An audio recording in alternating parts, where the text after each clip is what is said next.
Hello Internet, I'm Drogulus. I'm a fairly avid Minecraft player, and I wanted to post a video about my experiences troubleshooting my mob grinder, because I think I've made some findings that are of interest to the Minecraft community, and specifically to the mob grinder community. And they have to do with trying to fix this bug or problem that I've experienced and that many other people have experienced as well, that has to do with a decrease in mob spawning in grinders over time. So what happens is you're standing at your output of your mob grinder and drops come down pretty quick for a while, maybe 20-30 minutes, but then they gradually slow down and then eventually stop completely and mobs just stop spawning for some reason. And I owe a lot of thanks in figuring this out to Hypnotizd, because he posted a video where he proposed a theory that I'm now quite convinced is correct. And so what follows I would call experimental validation of his theory. And so hopefully I can contribute to the current body of knowledge in that way. So I think the best way to do this is for me to relate my experiences, all of the different things I tried that didn't work, and then what I finally did that did work, and you can draw conclusions from that. So I play on an SMP server with a couple of friends, and our first mob grinder that we built was built by my good friend Dratted, and it's this gray box right here. And it worked pretty well.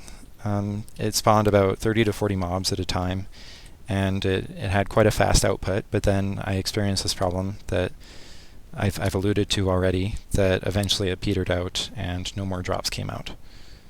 So I started doing some research to try to figure out why this was the case, and the first thing I came across was some mob spawning theory on the Minecraft wiki, which I found very useful.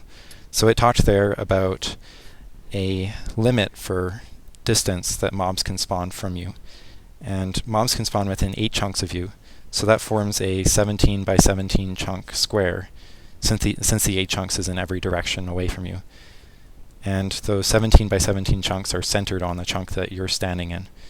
So if anyone's not familiar, a chunk is a 16 by 16 horizontal square that extends from the bedrock to the sky limit. And so if there's 17 chunks, and each one is 16 squares, then you multiply the two of those together to get 272 blocks. And so there's a 272 by 272 block square centered on the chunk that the player is standing in which mobs can spawn. And I also found on the Minecraft wiki there's a limit of 84 hostile mobs, I should clarify, that can be present at any particular time, and if in that 272 by 272 square. And if there's more than that, then additional mobs won't spawn. So I started thinking, well, maybe there's a bunch of caves that mobs are spawning in, and they're taking up this limit, and so they stop spawning in my mob grinder. That was a very primitive initial theory, and I didn't really know anything about despawning at that point, so that was the best I came up with at that point. And so I started using Cartographer. That's what generated this really pretty image, and I really like Cartographer. It has a function that looks just specifically at caves, and so I'll pull up the map here, and this shows caves, and it's overlaid on top of the surface so that everything matches up. Wherever a cave shows on here, that's where it is relative to the surface. So all of the caves that are green are lit, and the ones that are blue are not lit. And then I can show, here I'll just zoom out a bit. And this is 272 by 272 area centered on the mob grinder, which is this blue box here. It's blue, of course, because it's dark, and so the game kind of sees it as a cave. The Cartographer G sees it as a cave. And so this shaded box is the entire area around which mobs can spawn when you're centered at the output of this mob grinder. So I thought, well, there's lots of caves here, there's lots of blue, so probably mobs are just filling up in those caves, and mobs keep dying in the grinder, and eventually the mobs in the caves take up the whole limit and no more can spawn. So of course that theory is not entirely correct, and I figured out more about that later. So I thought, well, it would be good if we could build a new mob grinder somewhere else where there weren't as many caves in that 272 by 272 area. So to do that, I looked at the caves that were in all of the area that we had explored so far on our map. So I'll just take the surface off there, and I'll zoom out, and I'll take that off. And you can see there are some areas where there's a smaller density of caves, and I found a nice little square that's right around here. I'll highlight that.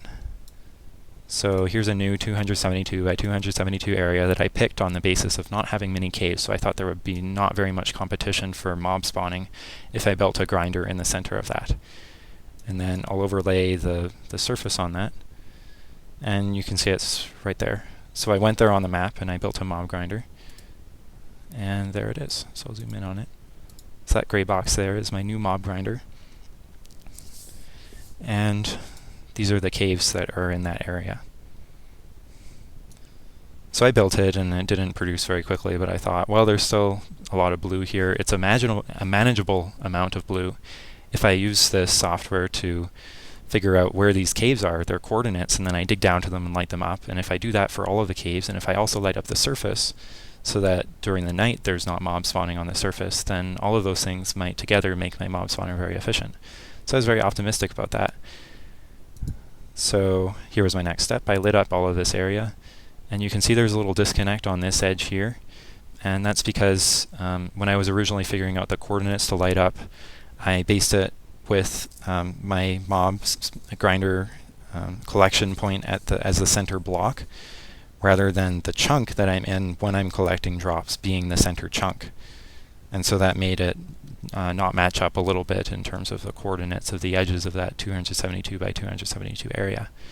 But I figured, well, the edges probably don't matter as much because I'd read that mobs don't spawn there as frequently anyways, or if they do spawn, they do despawn fairly quickly. So I thought, well, that's okay.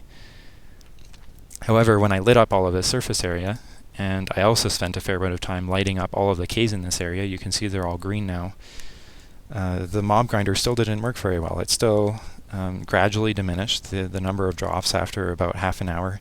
It was producing more drops in that half-hour time period, but it was still diminishing to nothing. So I still had this problem that I wanted to solve somehow. So the first thing I tried to do was to tighten up my lighting. So I found a few more caves, and I lit them up. You can see here before and after. Before, after, there's a few more around the borders there because I was worried mobs might be spawning there somehow. And then I lit up some more of the surface as well. So before and after, I tightened up my edges here, along here, and here, and here, so that there was lighting all the way around the border of this 272 by 272 area. But that still didn't work. Still had the same problem with the mob grinder. So the next thing I did was, I was pretty desperate. I didn't really know what was going on, so I did some more searching online to see if anyone else had done any of this kind of research.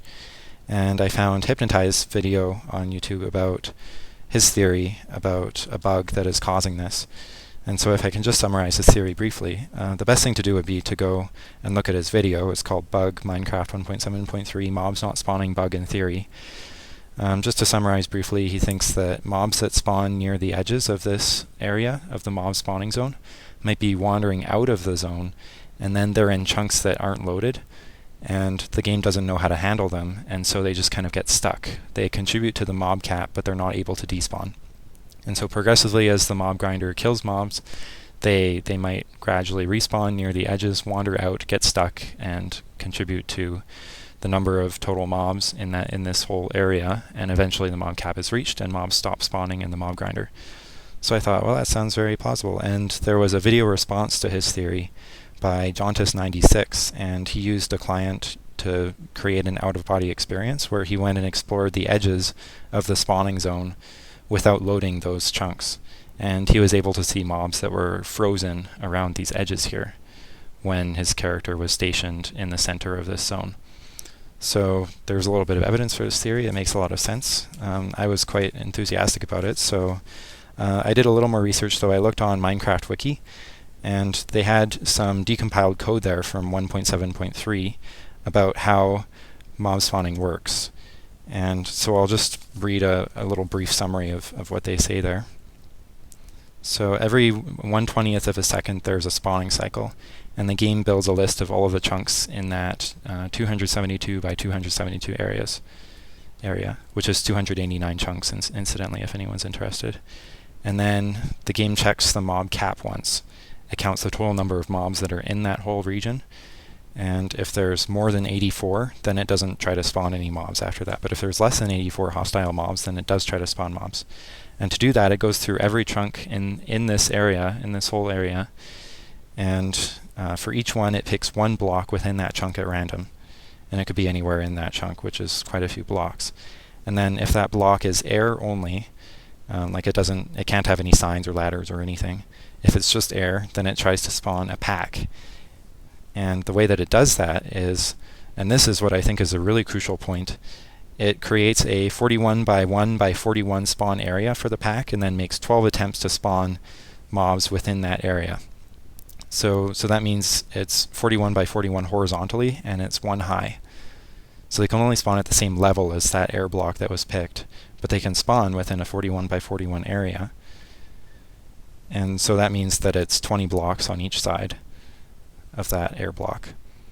So my theory about what's happening is that when an empty block is picked near the edge of this 272 by 272 area, even though it's lit, the possible spawning area around that extends 20 blocks away in every direction, and so it extends 20 blocks past the edge of this 272 by 272 area, and so it could spawn mobs in this area since I don't currently have them lit up on this map. And so they're suitable conditions for mobs to spawn. They're dark. They spawn outside of the loaded chunks area, and so they, according to Hypnotizd theory, they might just bug up. And so I think that might be what's happening here. So to test that theory, of course, the obvious thing to do is to light up the area that's 20 blocks away from the perimeter of this 272 by 272 area all the way around. So I did that. So first of all, I'll say I changed nothing in terms of caves. I didn't light up any additional caves. Here's the newer cave version taken at the same time as the new surface map that I'll show you. I'll add on a 312 by 312 square. So what this does is it adds another 20 to each side here. So that would account for that 41 by 41 spawning area for mob packs to spawn in.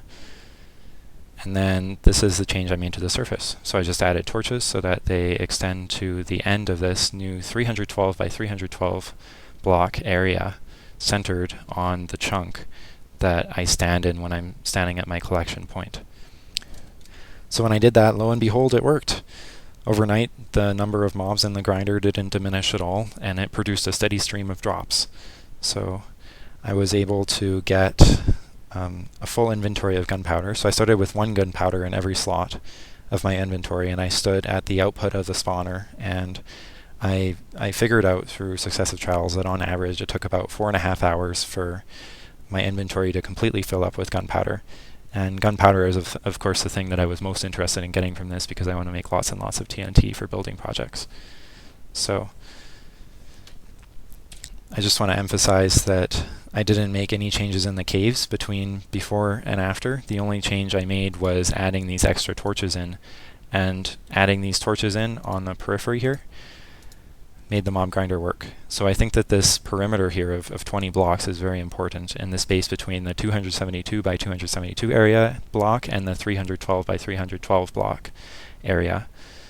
And I'm wondering if just this perimeter is lit up, including all of the caves beneath it, if that could be sufficient for making a mob grinder continue to produce mobs. Now there might be a lower number of mobs if there's also lots of caves in this central area, but perhaps it could continue producing mobs anyway since you don't get this buggy phenomenon. And your mob grinder could try to compete with a mob spawning in other caves, particularly if you make your mob spawner very big so it has a large surface area for spawning in. So I said everything I want to say. Thanks again to Hypnotizd for showing me the light, and I'm very glad that I've gotten this working now. And if you have any questions or concerns, just post and I'll respond. And thanks for watching this video.